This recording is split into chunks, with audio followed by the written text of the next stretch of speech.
Hello friends, welcome to அதரத் vlogs. நம்ம இன்றைக்கி பார்க்க போகிறது சிம்பிளான லஞ்ச் மெனு. பாலக்கீரை வச்சு ஒரு கடையல், அதுக்கப்புறம் சேனைக்கிழங்கு வச்சு ஒரு ஃப்ரை, அதுக்கப்புறம் ரசம். ஸோ இது நான் வீட்டில் பாலக்கீரை செடி போட்டிருந்தேன். ஒரு 2 தொட்டியில் போட்டிருந்தேன். அது இப்போ நல்லா வளர்ந்து சூப்பராக இருக்குது. ஸோ அது எல்லாத்தையுமே தேவையான அளவுக்கு பறிச்சுட்டு அதை நல்லா க்ளீன் பண்ணிவிட்டு நான் எடுத்து வச்சுக்கிட்டேன். ஸோ இதுக்கு நான் இங்கே பருப்பு வச்சு தான் நான் செய்ய போகிறேன். ஸோ துவரம் பருப்பு ஒரு 1/2 டம்ளர், நீங்கள் எவ்வளோ இருக்கீங்களோ, எத்தனை பேர் இருக்கீங்களோ அதுக்கு தகுந்த மாதிரி துவரம் பருப்பு வேக வச்சுக்கணும். துவரம் பருப்பை நீங்கள் நசுக்குனீங்க அப்படின்னா நசுங்கணும், பட் கொலன்னு இருக்கக்கூடாது. எங்களுக்கு இந்த மாதிரி இருந்தால் பிடிக்கும். ஸோ அந்த மாதிரி நான் வேக வச்சுக்கிட்டேன். இப்போ பாருங்கள், தேவையான அளவுக்கு கீரை எடுத்துட்டு அந்த வேக வச்ச பருப்பு கூடயே கீரையும் நான் சேர்த்துக்கிறேன். இது கூட உங்களுக்கு வேணும்னா இன்னும் கொஞ்சம் தக்காளி, பூண்டெல்லாம் நீங்கள் சேர்த்துக்கலாம். பூண்டு நான் கடைசியாக சேர்த்துக்க போகிறேன்.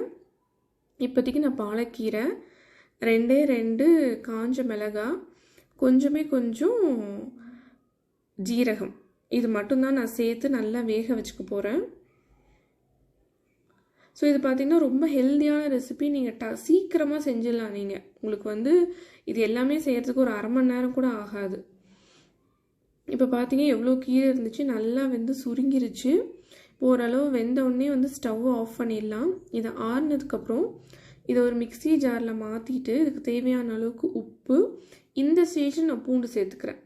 நல்லா கொரன்னு அரைச்சி எடுத்துகிட்டு இதுக்கு ஒரு தாளிப்பு, எண்ணெய் ஊற்றி கடுகு, ஜீரகம், அதுக்கப்புறம் பெருங்காயம், அதுக்கப்புறம் வரமிளகாய் போட்டு ஒரு தாளிப்பு.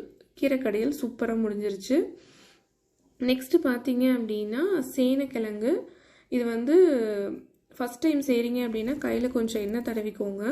இதில் கொஞ்சம் அந்த அரிப்பு நாக்கில் வரும். அதுக்காக நல்ல உப்பு, அதுக்கப்புறம்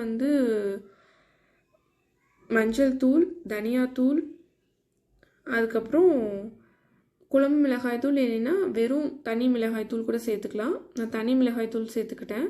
இது நல்ல புளிப்பு காரமாக இருந்தால் நல்லாயிருக்கும். அதுக்காக ஒரு 1/2 தக்காளி, ஒரு எலுமிச்சம்பழம் அளவுக்கு புளி ஊற வச்சு அந்த பேஸ்ட்டு மட்டும் நான் சேர்த்துக்கிட்டு நல்லா கலந்துட்டு ஒரு 1/2 மணி நேரம் ஊற வச்சிட்டேன்.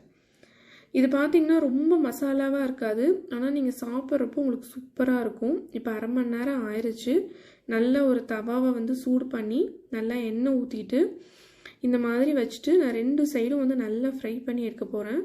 ஒரு சைடு ஃப்ரை ஆகிட்டுருக்கு. இப்போ திருப்பி விட்டுட்டேன். இப்போ பாருங்கள், எண்ணெயெல்லாம் இழுத்துருச்சு. இப்போ 2வது சைடும் நல்லா ஃப்ரை ஆகிட்டுருக்கு. இது நல்லா ஃப்ரை ஆகணுன்னே நம்ம எடுத்து சர்வ் பண்ண வேண்டியதான். ஸோ இன்றைக்கி ஒரு சூப்பரான சேனைக்கிழங்கு வச்சு சிம்பிளான ஃப்ரை.